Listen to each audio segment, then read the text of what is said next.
चलो ध्यान दो, अभी कल जो चित्र थोड़े से बना लिए थे ना, अब बात ना करो।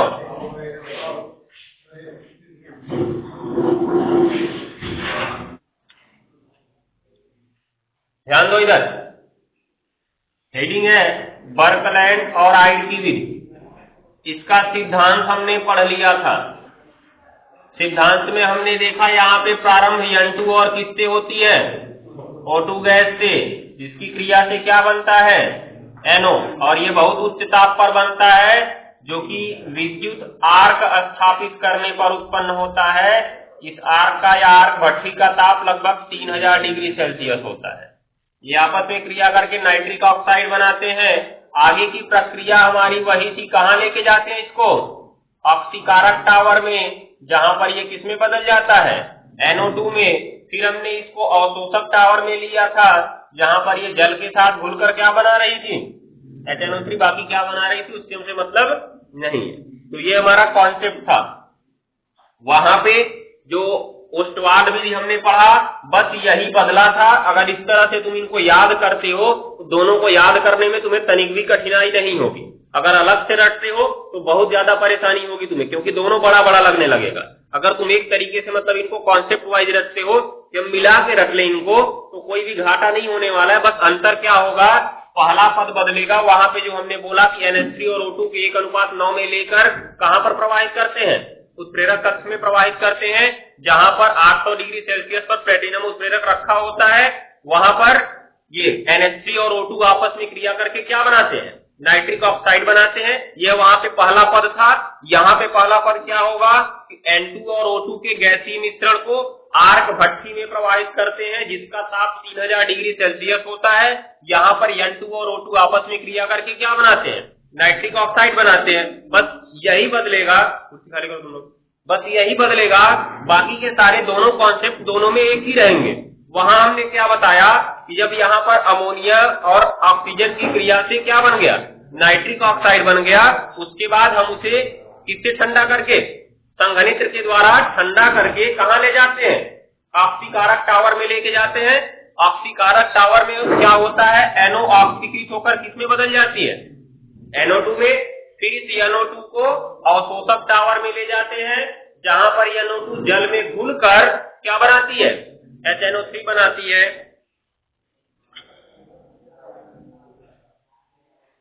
चलो लिखना शुरू करो। सिद्धांत हो गया था ना पूरा इसका। क्रियाविधि लिखो, क्रियाविधि।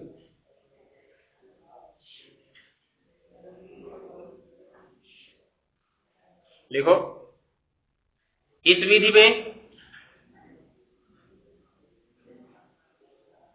में सर्वप्रथम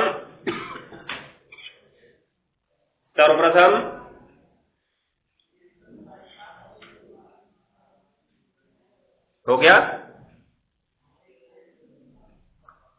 धूल कण, सर्वप्रथम धूल कण कॉमा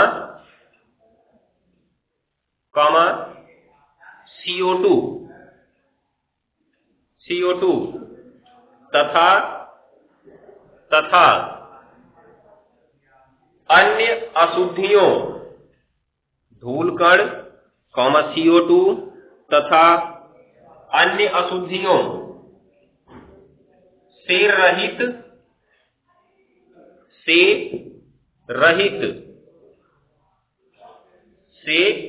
रहित वायु। अब ध्यान देने वाली बात है, जब तुम वायु की बात करते हो तो वायु में नाइट्रोजन होता है, ऑक्सीजन होता है, CO2 होता है और अन्य गैसें होती हैं ना। और साथ में वायु में अगर हम लोग साधारण वायु की बात करें तो उसमें धूल के कण भी मिले होते हैं। इसलिए यहाँ पर हमको क्या चाहिए था, N2 और O2 चाहिए था ना। तो हमने क्या कहा, धूल कण, CO2 और अन्य अशुद्धियों से रहित का मतलब वो सब नहीं है, याद रखे रहना। ये सारी की सारी चीजें नहीं है तो है क्या वायु में। अब केवल नाइट्रोजन और ऑक्सीजन। इसको कहां लेके जाएंगे हम? आर्क भट्ठी में ले जाएंगे। कहां तक लिखे? से रहित वायु, कोष्ठक में लिख देना N2 व O2 का मिश्रण, N2 व O2 का मिश्रण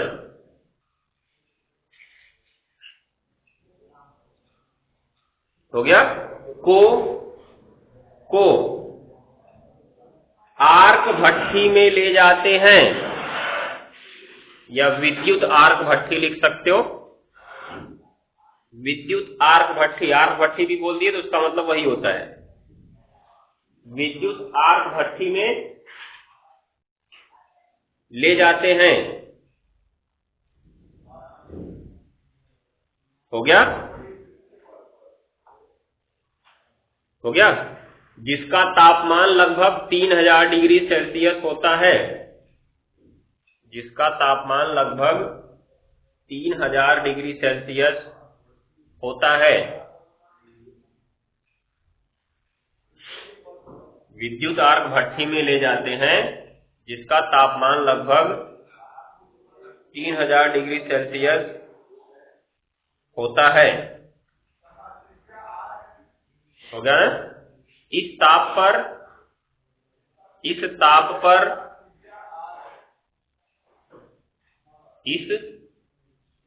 पर हो गया, N2 और O2 आपस में क्रिया करके,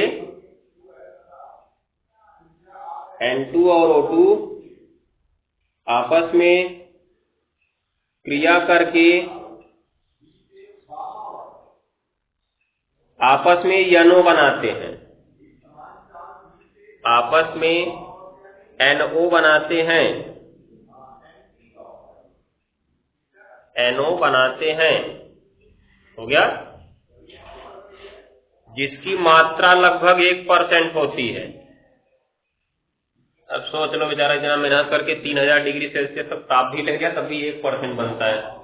इससे बढ़िया तो पिछले वाले में ही था, 800 डिग्री सेल्सियस पर हुआ था, लगभग 95% अमोनिया बदल जाता है NO में।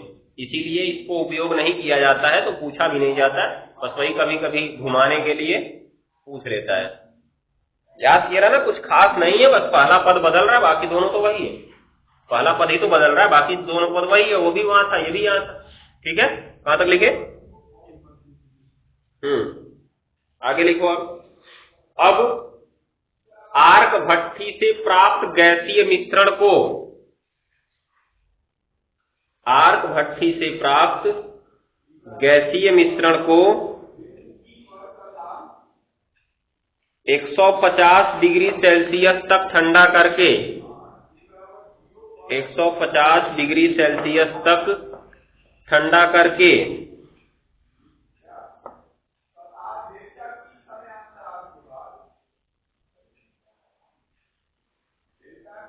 150 डिग्री सेल्सियस तक ठंडा करके, हो गया,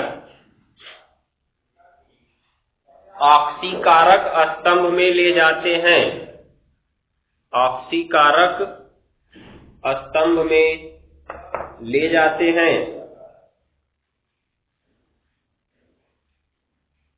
ऑक्सीकारक स्तंभ में ले जाते हैं, जहां पर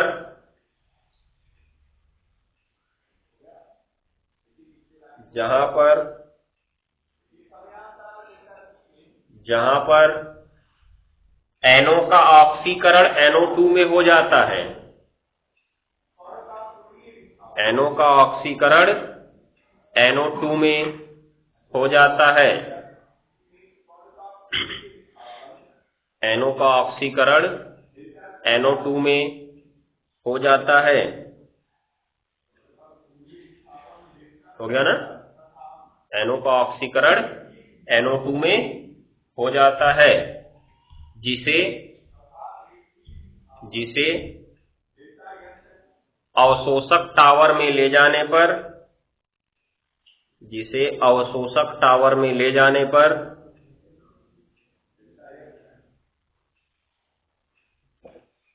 जिसे अवशोषक टावर में ले जाने पर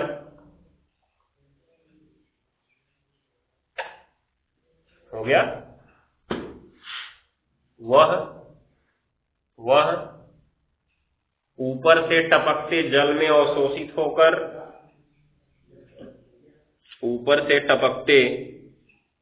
जल में अवशोषित होकर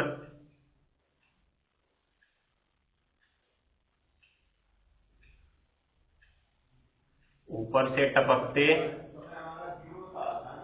जल में अवशोषित होकर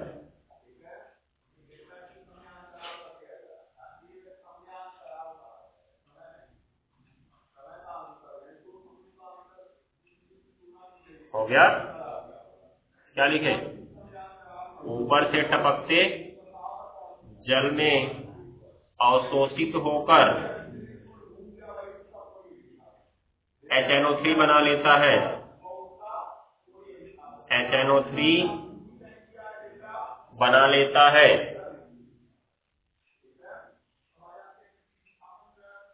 HNO3 बना लेता है। हो गया बस।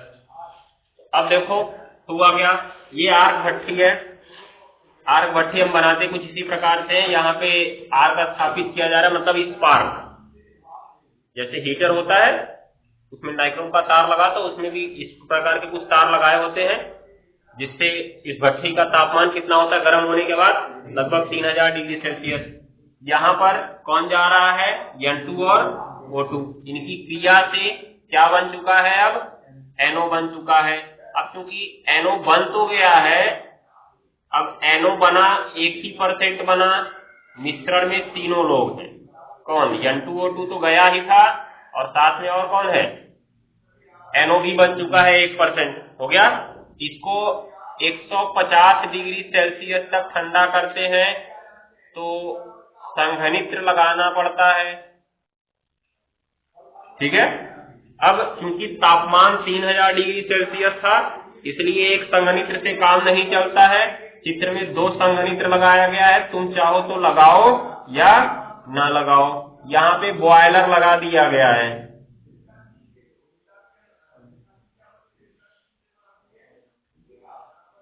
बॉयलर क्या करेगा जी? बॉयलर क्या होता है? जिसमें जल गर्म किया जाता है। तो यहाँ पे होता क्या है, एक बर्तन है जिसमें जल को रखा जाता है, और चूंकि गैस गर्म होके जब आती है तो यहाँ से गर्म गैस जब बाहर जाएगी तो जल पहले ठंडा रहेगा, और उस गैस की उष्मा को लेके गर्म होकर और धीरे धीरे क्या होता रहेगा? वाष्पित होता रहेगा। तो वो किसकी उष्मा का प्रयोग कर रहा है गर्म होने के लिए? गैस की उष्मा का प्रयोग कर रहा है ना। तो जाहिर सी बात है गैस क्या होगी? ठंडी होगी ना। अगर जल गैस की उष्मा का प्रयोग करेगा तो जाहिर सी बात है यहाँ से निकलने के बाद गैस की कुछ उष्मा कौन ले लेगा? जल ले लेगा, जिससे गैस क्या हो जाएगा? ठंडा हो जाएगा। क्योंकि यहाँ पे ताप पहले ही 3000 डिग्री सेल्सियस हो चुका था, इसलिए 2 चीजों को लगाने की जरूरत पड़ती है। यहाँ से पहले भाग से जब निकलता है तो तापमान 1000 डिग्री सेल्सियस तक आता है। अब क्योंकि हमने कहा कहाँ तक ठंडा करना है? 150 तक, इसलिए दूसरा वाला कहाँ तक इसको पहुंचाता है? 150 तक पहुंचाता है। नहीं पहुंचा तो फिर घुमा के लाते हैं घर। अब इसके बाद यहाँ से प्राप्त गैसीय मिश्रण को कहाँ लेके जाते हैं जी? ऑक्सीकारक टावर में लेके जाते हैं। जैसा वहां पे बना था, बस आगे का हिस्सा बदल रहा है। तुम दोनों लगाओ चाहे ना लगाओ, जरूरी नहीं है। अब देखो यहां से इसको पुनः कहाँ लेके जाते हैं? कहाँ ले जाते हैं? अवशोषण टावर में ले जाते हैं, जहां से निकास द्वार से HNO3 बाहर निकालते रहते हैं, और ऊपर फिर वही क्या भरा रहेगा? क्वार्टज का टुकड़ा, जिसमें से जल टपकता रहेगा धीरे धीरे। हो गया। तो बना लो फटाक से, तब आगे बढ़े।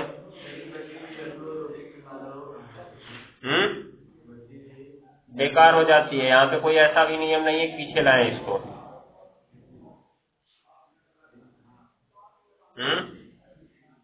ये खाली बेकार का काम है बस। मिल जाए पहले मारो उनको।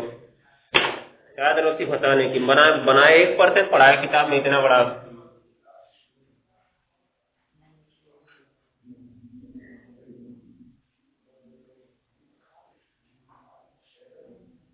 ध्यान देना, यहां से आगे कौन जा रहा है, NO2 जा रहा है, साथ में और गैसीय मिश्रण भी जा रहे हैं, लेकिन हम उसको नहीं दिखा रहे हैं। हो गया ना, छाप लो, फटाक से छापो। ये संघनित्र है।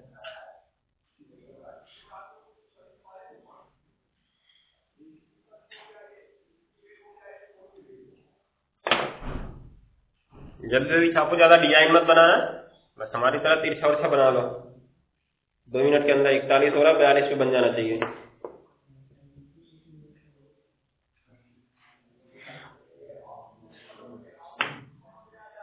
अभी देखो, इस प्रकार से दोनों विधियां हो गई, और दोनों विधियां कॉमन तरीके से हैं, रटना नहीं है तुमको दोनों को अलग अलग, बस एक तुम ओस्टवाल्ड विधि ध्यान से पढ़ लो और उसमें बदल दो, बस जो प्लेटिनम उत्प्रेरक लगाए हो वहीं उसकी जाली हटा के विद्युत आर्क लगा दो, बाकी सारी चीजें तो वही है। तुम बॉयलर लगाओ चाहे मत लगाओ, कोई जरूरी नहीं है, ठीक है ना। चित्र तुम्हारा उसी प्रकार से बनेगा, भट्ठी में बस केवल जाली की जगह पे आर्क लगा देना, और इधर NH3 प्लस O2 की जगह क्या लिख देना, N2 प्लस O2, बर्कलैंड और आईटी भी तैयार हो गई, हो जाएगा। तो लिख भी सकते हो, चित्र तैयार है तो लिख भी सकते हो उसको। अब शुरू करते हैं हेडिंग, HNO3 के भौतिक गुण। HNO3 के भौतिक गुण, ज्यादा फोकस इसमें ओस्टवाल्ड की विधि पे करना, ध्यान दिया रहना, इसलिए ओस्टवाल्ड की विधि पहले लिखवाए हैं।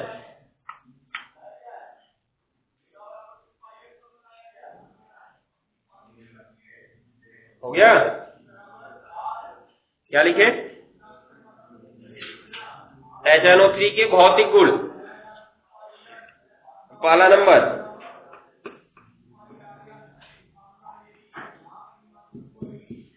लिखो, शुद्ध HNO3, शुद्ध HNO3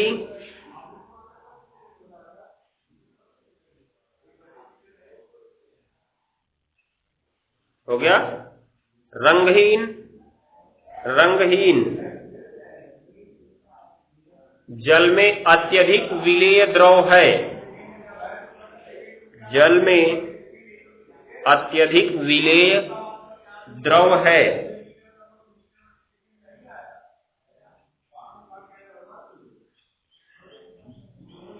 जल में अत्यधिक विलेय द्रव है, जिसका जिसका आपेक्षिक घनत्व, जिसका आपेक्षिक घनत्व 1.51 ग्राम प्रति ml, 1.51 ग्राम प्रति ml होता है, होता है। हो गया। दूसरा पॉइंट, इसका क्वथनांक, इसका क्वथनांक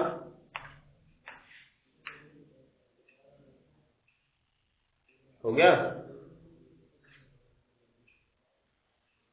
इसका क्वथनांक 78.2 डिग्री सेल्सियस, इसका क्वथनांक 78.2 डिग्री सेल्सियस, और हिमांक, और हिमांक -41.3 डिग्री सेल्सियस, -41.3 डिग्री सेल्सियस होता है।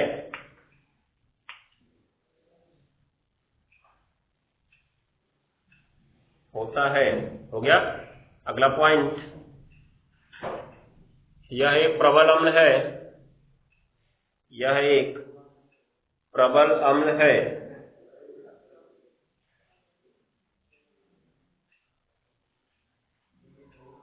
यह एक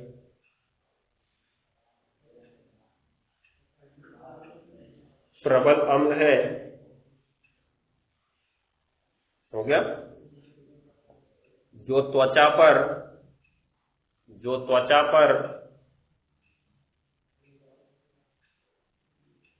हो गया, पीले रंग के फफोले,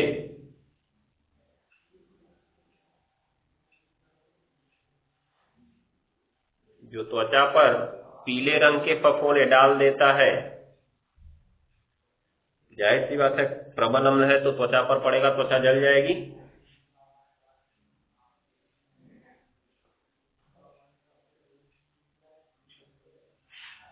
हो गया ना? अब लिखो अगला पॉइंट। अब चूंकि देखो शुद्ध अवस्था में हमने इसको कहा ये क्या है, रंगहीन है, परंतु लिखो अगला पॉइंट, सामान्य अवस्था में HNO3 का रंग पीला हो जाता है। सामान्य अवस्था में HNO3 का रंग पीला हो जाता है।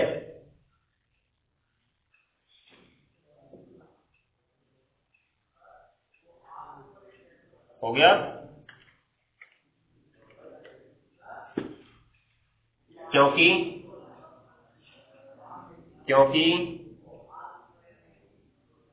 प्रकाश की उपस्थिति में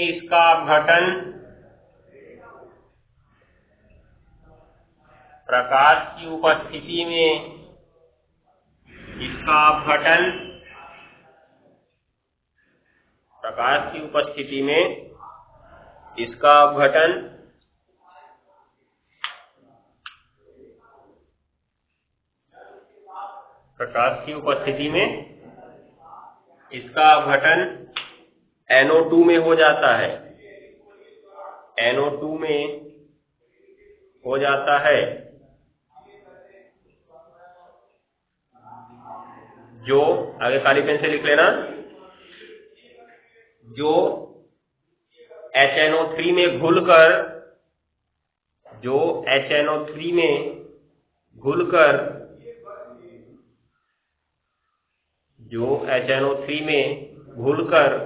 हो गया, सधूम नाइट्रिक अम्ल बनाती है। सधूम नाइट्रिक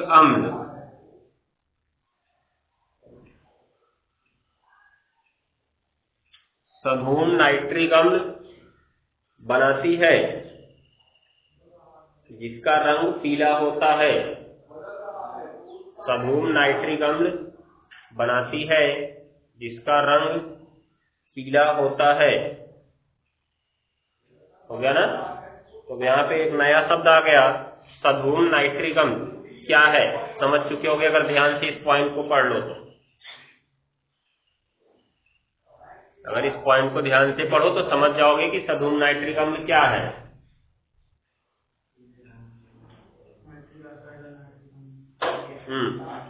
जब NO2 नाइट्रिक अम्ल में घुलता है तो सधूम नाइट्रिक अम्ल बनता है। NO2 है क्या? Nitrogen dioxide. क्या है जी? Nitrogen dioxide. अर्थात अगर कहें तो सीधे ये नाइट्रोजन का क्या है? ऑक्साइड है ना? तो नाइट्रोजन का ऑक्साइड घुला है किसमें? नाइट्रिक अम्ल में घुला है। तो सीधी सी बात, सधूम किसी अम्ल के सामने कब लगता है? जब किसी अम्ल में उसका ऑक्साइड घुल जाता है तो सधूम अम्ल का निर्माण होता है। ध्यान दिए ना? जब किसी अम्ल में उसका ऑक्साइड घुल जाता है तो किसका निर्माण होता है? सधूम अम्ल का निर्माण होता है। चाहे कोई भी अम्ल हो, ये याद रखे रहना। चाहे अभी तुमने HNO3 पढ़ रखा है तो इसमें नाइट्रोजन का ऑक्साइड घुल गया। अभी H2SO4 अगर पढ़ते, H2SO4, तो वहां भी पढ़ते हैं सधूम सल्फ्यूरिक अम्ल। सधूम सल्फ्यूरिक अम्ल, उसमें क्या घुल जाए? SO3 घुल जाए, अर्थात सल्फर का ऑक्साइड। हो गया?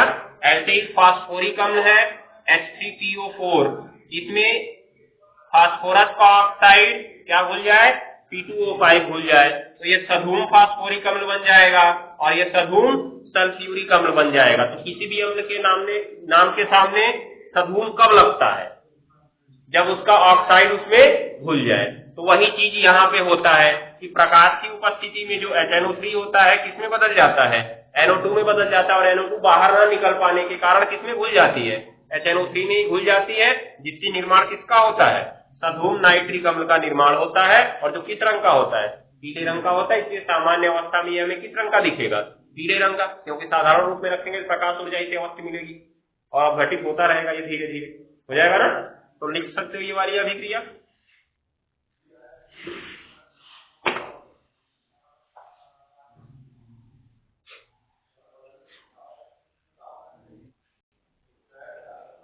अब हेडिंग लिखो, HNO3 के रासायनिक गुण, HNO3 के रासायनिक गुण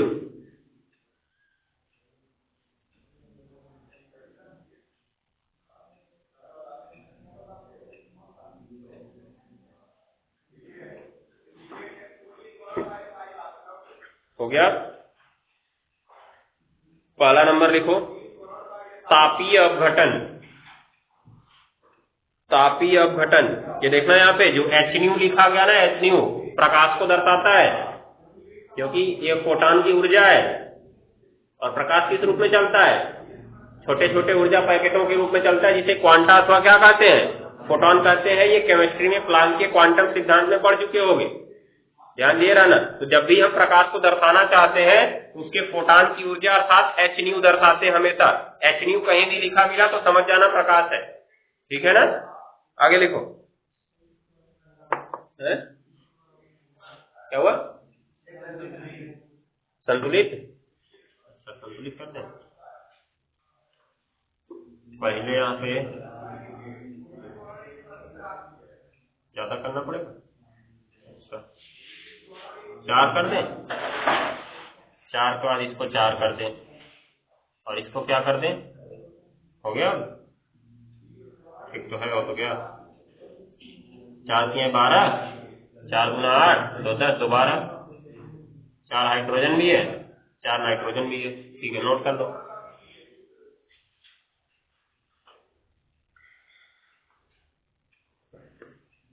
हो गया। रासायनिक गुण में पहला नंबर लिखो, ताप का प्रभाव। हो गया, तो लिखो, हाँ वही तापीय अपघटन या ताप का प्रभाव लिखो।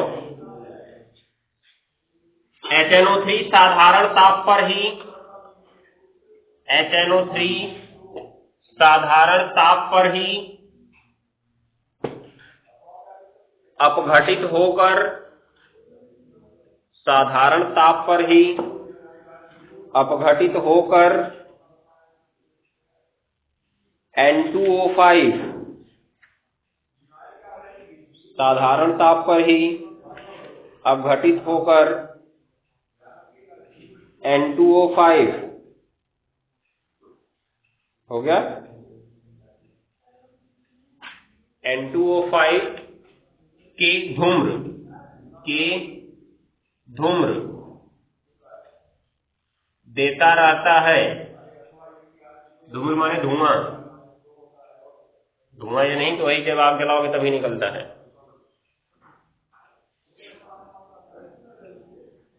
हो गया। तो देखो ये प्रकार से होता है HNO3। अगर गर्म किया जाए, थोड़ा भी गर्म कर दो तो काम हो जाता है इसका, इसमें बदलने लगता है N2O5 और प्लस किसमें? H2O में। नोट कर लो इसको।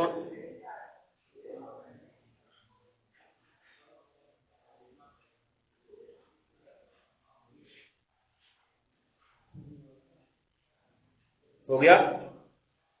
अब दूसरा प्रकाश का प्रभाव है, तो प्रकाश का प्रभाव देख ही चुके हो वही ऊपर। प्रकाश की उपस्थिति में किसमें टूटता है? किसमें टूटता है? NO2 में टूटता है, जो इसमें भूलकर इसे किस रंग का कर देती है? पीले रंग का। हो गया। अगला नंबर लिखो, अम्लीय प्रकृति। दूसरी हेडिंग रासायनिक गुण में, अम्लीय प्रकृति। अम्लीय प्रकृति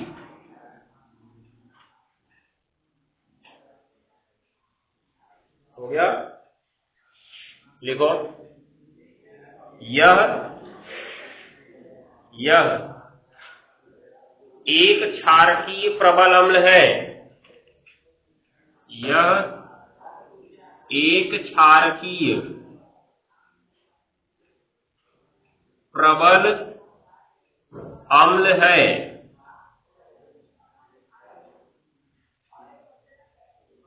यह कौन सी बात हो गई कि यहाँ का है एक क्षारकी, यहाँ का है अम्ल। मतलब अम्ल है तो इसके क्षारकी होने की बात क्यों की गई? आगे लिख लो, अर्थात इसकी क्षारकता एक होती है, अर्थात इसकी क्षारकता एक होती है, बाकी चीजें होंगी गलत।